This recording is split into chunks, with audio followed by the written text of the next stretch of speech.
आज हम बात करेंगे कि व्यक्ति नौकरी करेगा या व्यापार करेगा।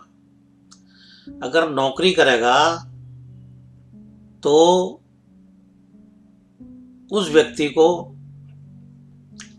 किस तरह की नौकरी से फायदा हो सकता है। तो मित्रों, छठा भाव हमारा सेवा का है। छठे भाव से हम नौकरी देखते हैं और सातवें घर से हम व्यापार देखते हैं। लगन का संबंध जब छठे घर से जुड़े, यानी कि 2, 6, 11 से जुड़े, तो दूसरा भाव धन, छठा घर सेवा और 11वां घर लाभ, तो व्यक्ति को नौकरी से लाभ होता है। अब यही सातवें भाव का संबंध जब 2, 6, 11 से जुड़े तो व्यक्ति व्यापार करता है। लेकिन इस संबंध में लगन का भी संबंध होना चाहिए। लगन का संबंध यानी कि जब 2, 7, 10, 11 से संबंध करे तो व्यक्ति व्यापारी होता है, व्यापार करता है। लेकिन इसके साथ साथ व्यापार के लिए कुंडली में बुध ग्रह का भी अध्ययन होना चाहिए।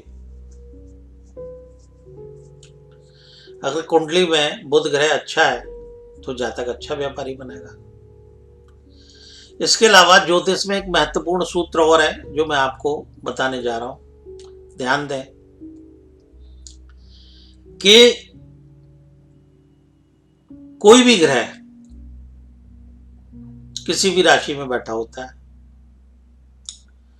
और उन राशियों के 4 तत्व होते हैं, जैसे 1, 5, 9 अग्नि तत्व होता है। तो छठे भाव का उपनक्षत्र स्वामी जब अग्नि तत्व राशि में बैठा हो और लगन से संबंध बनाए हो ग्रह, तो व्यक्ति इलेक्ट्रॉनिक्स आइटम का काम करेगा, अग्नि से जुड़े हुए काम करेगा, सुनार का काम करेगा और बिल्डिंग मटेरियल का काम करेगा, खादान का काम करेगा, जो खुदाई होती है। तो मित्रों, अगर अग्नि तत्व राशि में ग्रह बैठा हो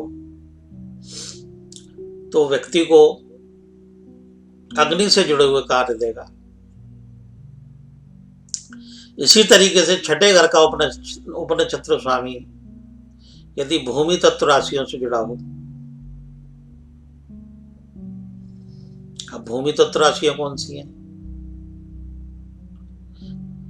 भूमि तत्व राशियां हैं वृषभ, कन्या और मकर।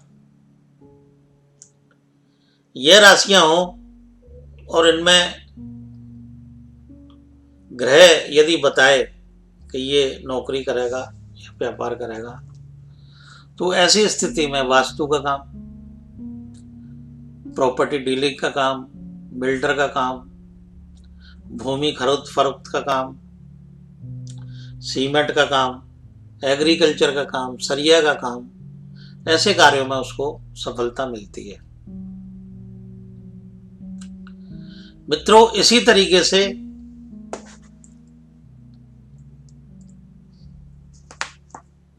यदि छठे भाव का संबंध वायु तत्व राशियों से जुड़े, वायु तत्व राशियां कौन सी हैं? मिथुन, कुंभ और तुला। तो यदि लगन का संबंध और छठे भाव का संबंध वायु तत्व राशियों से जुड़े तो व्यक्ति गैस से संबंधित काम करेगा, केमिकल से संबंधित काम करेगा, वायु से संबंधित काम करेगा। और इसी तरीके से मित्रों, यदि छठे भाव का संबंध जल तत्व राशियों से जुड़े, कर्क, वृश्चिक और मीन, तो ऐसा व्यक्ति तरल पदार्थ का काम करता है, डेयरी प्रोडक्ट हो गए, दूध हो गया, और शराब हो गई, पानी हो गया, दूध से बनी हुई चीजों का भी केमिकल हो गए। तो इस तरीके से यदि छठे घर भाव का संबंध जल तत्व राशियों से हो तो व्यक्ति ऐसा काम करेगा। अब एक चीज और भी है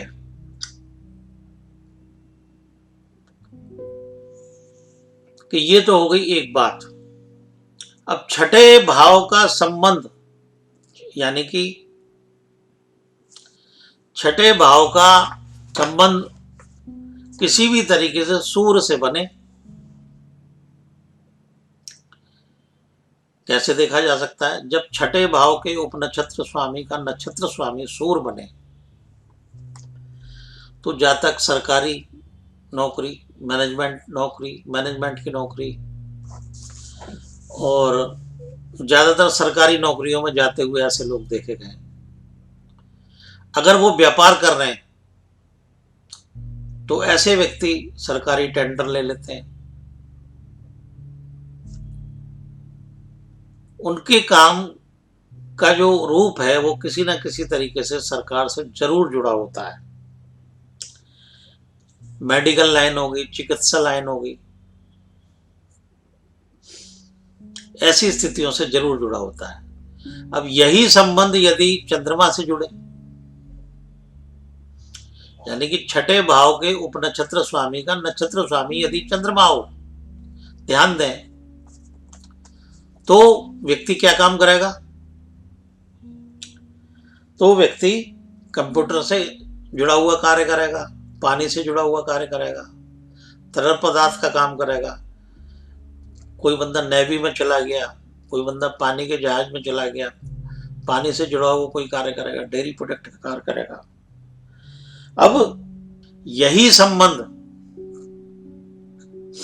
यदि शुक्र से जुड़ा हुआ हो तो व्यक्ति फैशन डिजाइनिंग के काम में चला जाएगा, आर्किटेक्चर बन जाएगा और ब्यूटी से जुड़े हुए कार्य करेगा, ग्राफिक्स से, आर्टिकल्स, इंटेलिजेंसी, इन सब क्षेत्रों में जाके वो अपना नाम कमा सकता है। अब यही संबंध यदि छठे भाव का उपनक्षत्र स्वामी बृहस्पति से बना है तो कानून संबंधी, कोर्ट कचहरी, अदालतें, शिक्षा के क्षेत्र, इनमें जा सकता है। अगर यही संबंध शनि से बने तो आदमी बिल्डर लाइन में जा सकता है, अदालत में जा सकता है, साइबर में जा सकता है, साइबर क्राइम में जा सकता है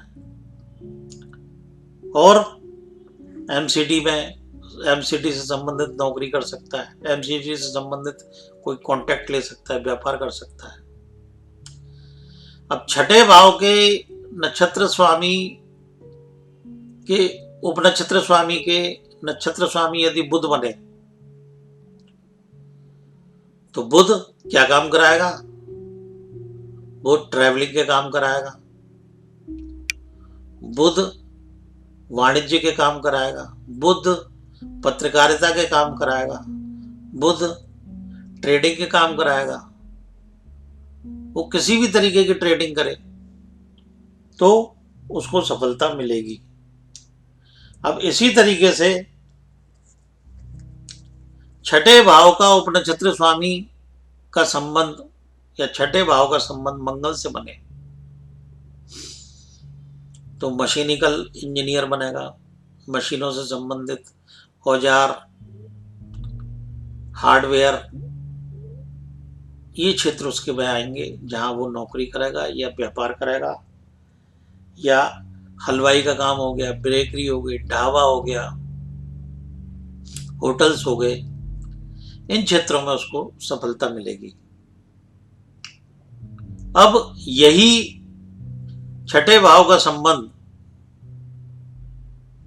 यानी कि छठे भाव का उपनक्षत्र स्वामी का नक्षत्र स्वामी राहु, तो जुए सट्टे से फायदा होगा, दवाइयों के काम से फायदा होगा, डुप्लीकेसी से फायदा होगा, नकल से फायदा होगा, दांतों का डॉक्टर, कोल्ड ड्रिंक्स की एजेंसी, साबुन की एजेंसी, सर्फ की एजेंसी, इस तरीके के क्षेत्रों में यदि ऐसा व्यक्ति नौकरी करे या व्यापार करे तो उसको निश्चित रूप से फायदा होगा। अगर यही छठे भाव का संबंध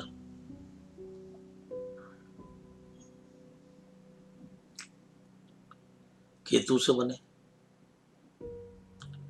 छठे भाव के उपनक्षत्र स्वामी का नक्षत्र स्वामी केतु हो, तो ऐसा व्यक्ति जूट के व्यापार में जाएगा, लेदर के व्यापार में जाएगा, बर्तन की दुकान भी खोल सकता है, जूते का काम भी कर सकता है, सॉफ्टवेयर इंजीनियर भी बन सकता है।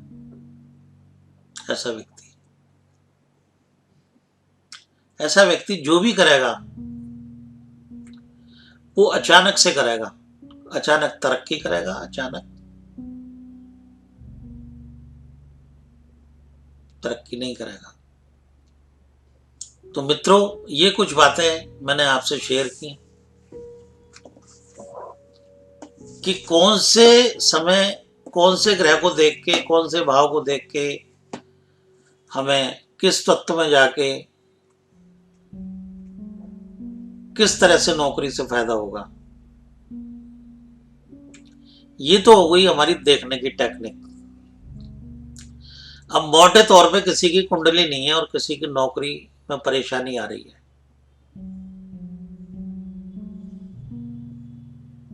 छठा भाव सेवा का होता है,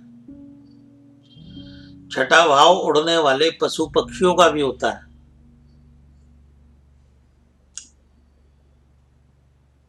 आठवां भाव जमीन पर रेंगने वाले जानवरों का होता है, तो छठा घर पशु पक्षियों का होता है जो जमीन पे चलते हैं और उड़ते हैं, और चौथा घर जो जल में जीव जंतु रहते हैं, जैसे मछलियां हो गई, कछुए हो गए, उनका होता है। तो जब किसी की नौकरी में गड़बड़ आती हो, परेशानी रहती हो, दिक्कतें रहती हो, तो ऐसे व्यक्तियों को